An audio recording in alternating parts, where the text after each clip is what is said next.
Colony என்ற பெயரை மாற்றியதால் தமிழ்நாட்டில் காலனிகள் ஒழிந்துவிட்டதா என அமைச்சர் ஆதவ அர்ஜுனா கேள்வி எழுப்பிய போது திமுகவினர் அமளியில் ஈடுபட்டதால் இந்த சவுண்டெல்லாம் இங்க விடக்கூடாது என்று எச்சரித்தார். போன கவர்மெண்ட்ல Tamil Nadu recorded at 67% rise in atrocities against Dalit between 2019 to 2023.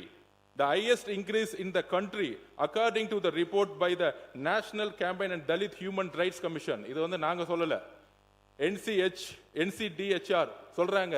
இந்த தமிழ்நாட்டிலே அதிகமான தலித் மக்களுக்கு எதிரான கிரைம் நடந்தது உங்களுடைய ஆட்சியிலிருந்து இங்க டேட்டா சொல்லுது. இதை நாங்க இங்க பதிவு பண்றோம். தலித் மக்களுக்கான ஒதுக்கிய நிதி, திமுக ஆட்சியில் நிதி பயன்பாட்டு குறைபாடுகள், CAG உடைய கவர்மெண்டோடைய டேட்டா, ஆதிர திராவிட வெல்ஃபேர் தொடர்பான பல கல்வி மற்றும் ஸ்காலர்ஷிப் எட்ஸில் தொடர்ச்சியான சேவிங்ஸ் இருந்தால் குறிப்பிடப்பட்டுள்ளது.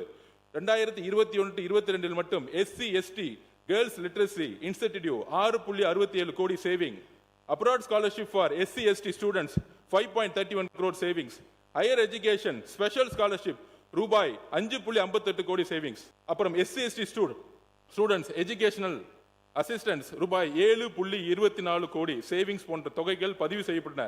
இதன் மூலம் ஒதுக்கப்பட்ட நிதி முழுமையாக பயனாளிகளிடம் சென்றவில்லை. அதாவது நிதியை ஒதுக்கிட்டு இந்த எந்த ஃபண்டும் தலித் மக்களுக்கு போய் சேரல. இது வந்து நாங்க சொல்லல, இதோடைய CAG அதாவது CAG ரிப்போர்ட் சொல்லுது. சமூக நீதித்துறைன்னு மாத்திட்டாங்க, சாதியை குறிப்பிட்டா வந்து போயிடுமா? இந்த அரசு சாதிங்கிற வார்த்தையை ஒழிக்கணும்னு நாங்க நினைக்கிறோம். அதனாலதான் பெயரை மாத்தணும், வேற எதுவும் கிடையாது. நீங்க காலனின்னு ஒழிச்சிங்க, காலனி ஒழிஞ்சிருச்சா? 25% 28% இந்த 75 வருஷத்துல இன்னும் விழுப்புரத்திலும் கள்ளக்குறிச்சியிலும் தமிழகம் முழுவதும் இன்னைக்கும் காலனில தலித் மக்கள் அதே குடிசையில தான் இருக்கிறாங்க. தேர்தல் பிரச்சாரம் பண்ணும்போது சாதாரண குடிசையில, அந்த இடத்துல தண்ணி இல்ல, ரோடு இல்ல, மெடிக்கல் இல்ல, அங்க இருக்கக்கூடிய பெண்கள் ஹையர் எஜுகேஷன் போல. இப்ப சர்வே எடுத்து சொல்ல முடியும், அதிகமான பெண் கல்வியில முக்கியத்துவம் கொடுத்திருக்கோம். ஆனால் தலித் பெண்களுக்கான முக்கியத்துவம் கடந்த 75 வருஷத்துல கொடுக்கப்படலை. இந்த டேட்டா தான் உண்மை. கணயபுரம் அருவன் பண்ணுவோம், அவர் குறை சொன்னார்ல, பேசி முடிப்போம். உங்களுடைய ஆட்சியில தலித் மக்களுக்கு இந்த சவுண்ட் எல்லாம் விட வேண்டாம். நீங்க பேசுங்க எல்லாரும். நாங்க இல்ல அப்படி வேண்டாங்க, நீங்க கருத்தை மட்டும் சொல்லுங்க. கருத்தை மட்டும் சொல்லுங்க. இல்ல கருத்தை மட்டும் சொல்லுங்க. மாண்புமிகு உறுப்பினர் மாண்புமிகு உறுப்பினர் என்ன பேச அலோ பண்ணணும். எல்லாரும் பேசினாலே எந்திரிச்சு நின்னோம்னா அப்புறம் நம்மளும் எந்திரிச்சு நிக்க வேண்டியது. அவங்க பேச நான் வந்து இல்ல அவர் பேசி இல்ல அவர் பேசி முடிந்ததும் இல்லங்க அவர் இல்ல நீங்க இல்லங்க இல்ல அவர் என்ன சொல்லிருந்தா நீங்க பதில் சொல்லுங்க. நான் கேக்குறோம், நான் அனுமதி தரேன். நாங்க பேசி முடிச்சு என்ன வேணா பேசுங்க, நாங்க கேக்குறோம்.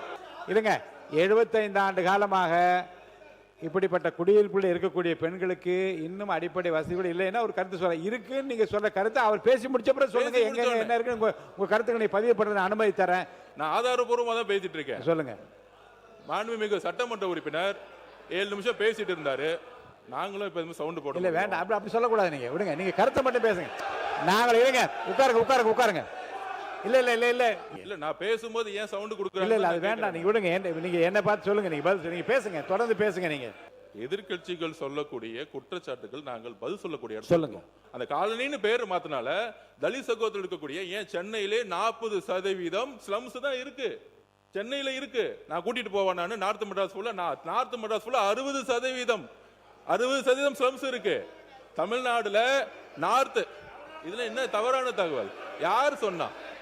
இல்ல நான் பேசி முடிச்சிடுறேன், அதுக்கப்புறம் நீங்க பேசுங்க. பிளே ஸ்டோர் மற்றும் ஆப் ஸ்டோரில் இருந்து பாலிமர் செயலியை QR கோடு மூலம் பதிவிறக்கம் செய்யுங்கள். செய்திகளை உடனுக்குடன் பெறுங்கள்.